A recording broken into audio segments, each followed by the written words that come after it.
O Tratado da Carta da Energia é um tratado de cooperação multilateral para o setor da energia que foi assinado em 1994 e entrou em vigor em 1998.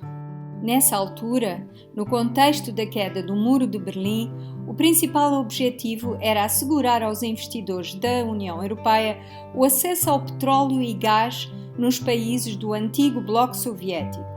E para isso precisavam de um tratado que protegesse os seus investimentos. Na concepção desse tratado estiveram envolvidas empresas petrolíferas que o influenciaram fortemente, mas não a sociedade civil. Dele fazem parte atualmente 53 países da Europa Ocidental e de Leste e da Ásia Central. O TCE protege o investimento estrangeiro no setor da energia. Mas isso não acontece no quadro da legislação nacional dos países. O TCE concede aos investidores estrangeiros direitos especiais e mais amplos do que os que estão salvaguardados nas legislações nacionais. Eles podem processar os Estados por decisões legislativas que possam afetar negativamente os seus lucros presentes ou futuros. Além disso, estes processos não têm lugar nos tribunais judiciais dos Estados, mas sim em tribunais arbitrais privados, através de um mecanismo chamado ISDS. O que é o ISDS? A União Europeia procura atrair investidores estrangeiros com novos acordos internacionais. Para isso, permite-lhes um privilégio especial, um mecanismo de resolução de disputas investidor-Estado, em inglês ISDS. O ISDS permite aos investidores tomar uma ação legal contra medidas dos governos em tribunais arbitrais privados. Aqui, não são juízes independentes quem toma as decisões, mas advogados com relações próximas com o mundo empresarial. Este poder exclusivo pode ter custos fatais para nós e para a nossa democracia. Um bom exemplo foi a resposta à descontinuação da energia nuclear. As empresas produtoras não ficaram satisfeitas com a decisão da Alemanha de abandonar a energia nuclear. E por isso, a E.ON e a RWE moveram uma ação legal no Tribunal Constitucional Federal Alemão. Como se não fosse suficiente, a companhia sueca Vattenfall vai mover a sua ação num tribunal de arbitragem privada ISDS, no qual pede 3,7 milhões de euros de indemnização. Estes tribunais reúnem à porta fechada e as provas e os documentos são quase sempre mantidos secretos. As decisões são tomadas por 3 advogados que trabalham para grandes empresas de advocacia privadas. Dependendo do caso, estes advogados podem simplesmente trocar de papéis, por vezes na acusação, outras vezes na defesa ou mesmo agindo como árbitro-juiz. Para além disso, estas pessoas, não sujeitas a qualquer escrutínio democrático, têm o poder de passar por cima dos tribunais supremos. Ao longo do processo, os árbitros ganham quantias elevadas. $100.000 à hora não é pouco usual. Isto num contexto em que as firmas de advocacia fazem lobby às grandes empresas para que litiguem tanto quanto possível, ou que lhes ajudem a ter sucursais noutros países para que possam mover ainda mais processos ISDS. Este truque foi empregue pela empresa canadiana Lone Pine, que moveu a sua sede para os Estados Unidos da América para processar o governo do Canadá pela sua moratória no fracking. Os árbitros também ajudam as empresas a angariar recursos para processos adicionais. Os custos legais elevados são pagos a pronto pelos investidores em troca de uma parte dos lucros. É um negócio florescente, à custa dos contribuintes, do ambiente e conquistas sociais arduamente conquistadas. Se o Estado não estiver disposto ou não conseguir pagar, o único recurso é abolir as regulamentações que as grandes empresas consideram inconvenientes.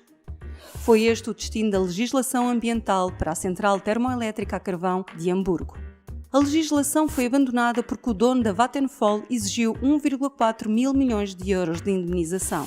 A mera ameaça de processo de ISDS pode significar que medidas para proteger o ambiente, os consumidores e os direitos sociais nem chegam a ser propostas. O número de casos ISDS está a aumentar rapidamente. Até 2019, tiveram lugar 568 casos conhecidos no mundo inteiro. Entre outras coisas, grandes empresas estão a processar para bloquear um aumento de salário mínimo, medidas de proteção de saúde, reverter uma moratória no despejo de lixo tóxico numa área com água potável, bloquear indemnizações às vítimas do apartheid, impedir que se pare o processo de privatização da água ou congelar os termos e condições dos bailouts dos bancos.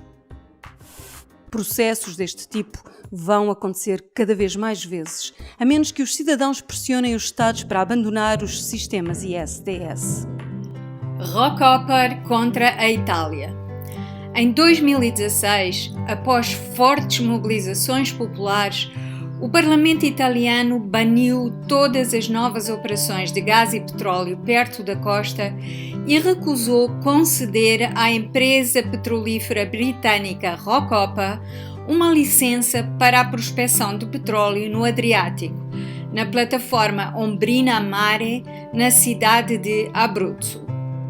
Então, a Rockhopper avançou para um processo ISDS e está a exigir da Itália uma indemnização de 350 milhões de dólares, o que representa 7 vezes mais do que o dinheiro que aplicou na exploração do projeto.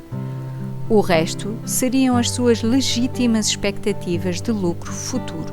Isto aconteceu apesar da Itália ter saído do TCE em 2016. Mas a Rockhopper pôde processar a Itália porque o TCE contém uma cláusula de caducidade, também chamada zumbi, que mantém os direitos dos investidores em vigor durante mais 20 anos, mesmo depois de o país ter saído do tratado. Um outro efeito perverso do TCE é o chamado congelamento regulatório, ou seja, basta os investidores ameaçarem os Estados para estes não avançarem com medidas necessárias, como a eliminação dos combustíveis fósseis. Foi esse o caso da chamada Lei Hulot. Em 2017, o ministro do Ambiente francês, Nicolas Hulot, preparou um projeto de lei para pôr fim à extração de petróleo e gás em todo o território francês até 2040. Pouco depois, o governo francês recebeu uma carta em nome da Vermilion, uma empresa canadiana que produz quase 75% do petróleo em França.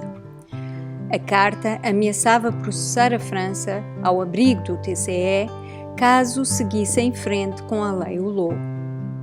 Resultado, a Lei Hulot recuou, foi amenizada e, um ano depois, Hulot demitiu-se, declarando em entrevista que os lobbies das multinacionais têm demasiada influência na definição de políticas ambientais.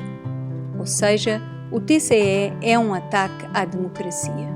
Os exemplos são muitos, pois o TCE é o tratado internacional que mais casos de ISDS já provocou, e essa tendência continua a aumentar.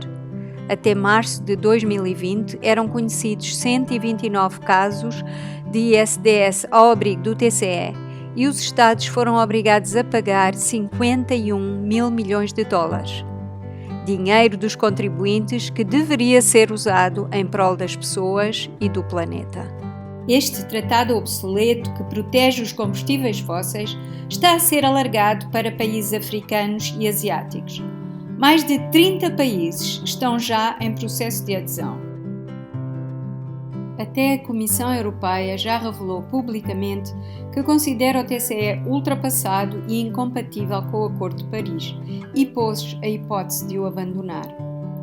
Mas mesmo assim continua a promover um processo de modernização que está destinado ao fracasso, porque as alterações exigem unanimidade e há Estados como a Mongólia ou o Azerbaijão, cujas receitas provêm em grande parte da venda de combustíveis fósseis e que nunca irão aceitar que estes deixem de estar protegidos.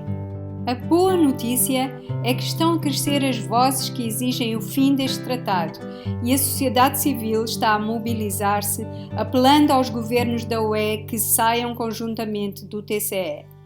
Há uma petição nacional e outra europeia já com mais de 1 milhão de subscrições, a recolha de subscrições para uma declaração da sociedade civil, ações planeadas para junho e novembro.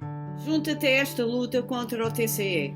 Pelo planeta e pelas pessoas, divulga este acordo desconhecido que protege os grandes poluidores.